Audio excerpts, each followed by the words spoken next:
Good morning students.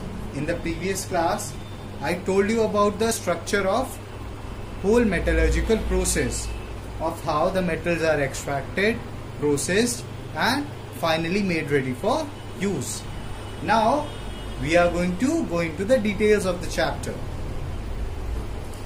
As you already know that many sections of the chapter has been removed by the board for this particular year. So we are going to specifically concentrate on the topics which are present in the syllabus.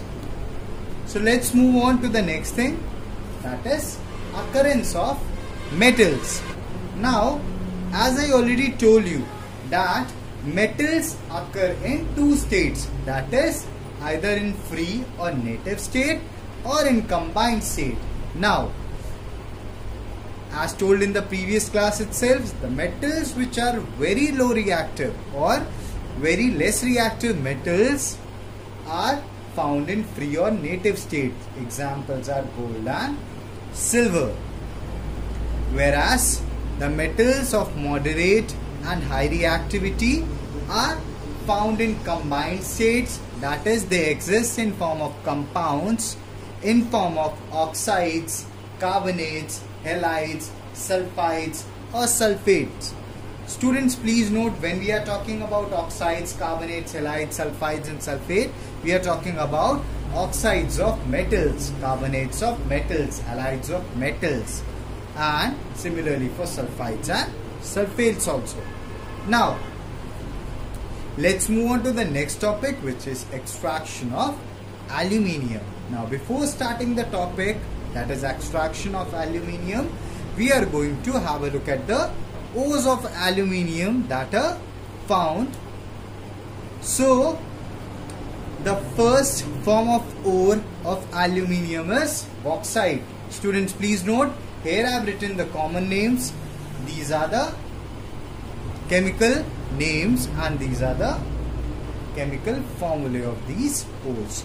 So the first ore is bauxite, whose chemical name is hydrated aluminium oxide.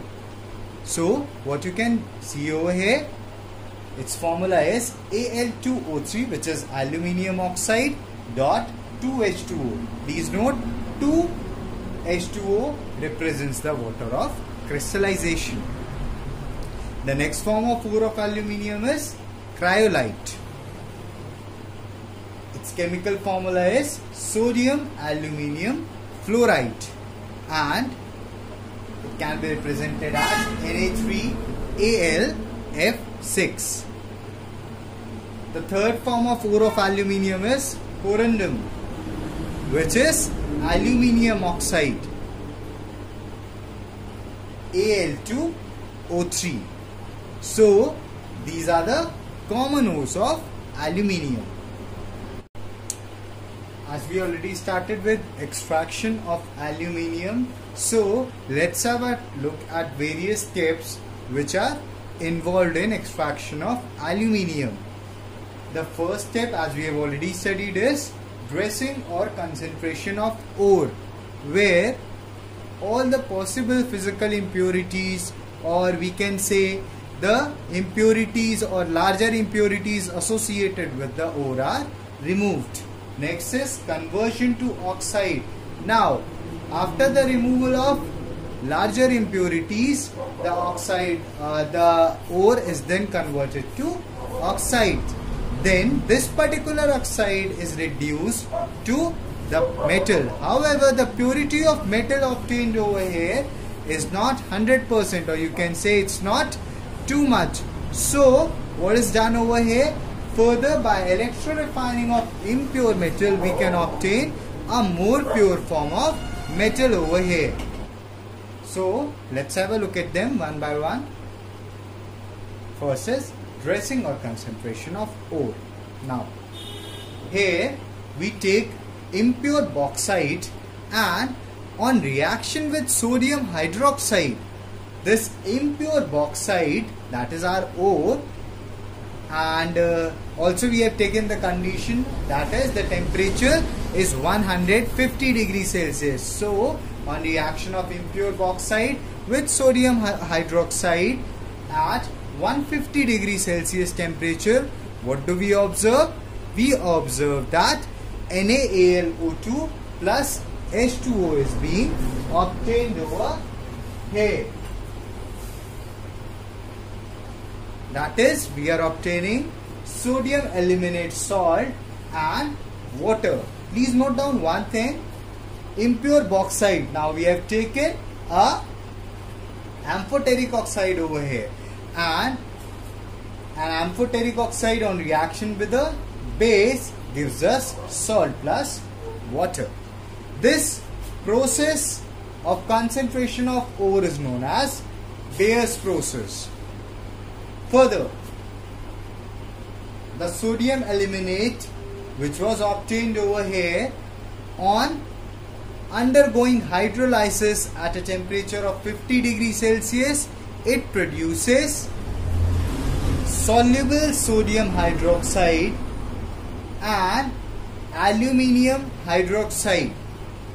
Now, at the same time, this insoluble aluminium hydroxide again on ignition gets converted into aluminium oxide and water. That means in this particular process we started with impure bauxite, and at the end of it we are obtaining aluminium oxide as a major product. Now we move on to the next step, that is conversion to oxide. Students, as you can observe over here, that in the first step itself we have obtained the oxide of aluminium, so this step is not required over here. That is in extraction of aluminium. Moving on to the third step, we have reduction of oxide to metal. Now the oxide in this case is reduced to aluminium metal by electrolytic reduction of pure alumina, which is done by Hall-Herold's process, about which we will learn in detail in the later classes. Last step in the process of extraction of aluminium is electro-refining of impure metal.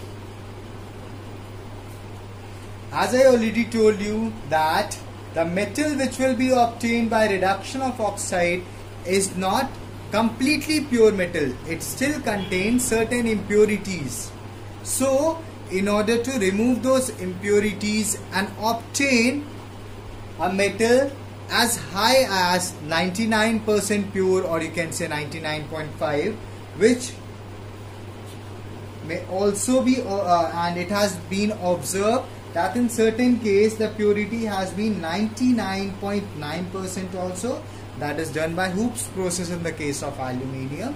So what are we observing? That by using electro-refining of impure metals we can obtain them in a more pure form, or you can say you can increase the purity of metal which is obtained on the reduction of oxides.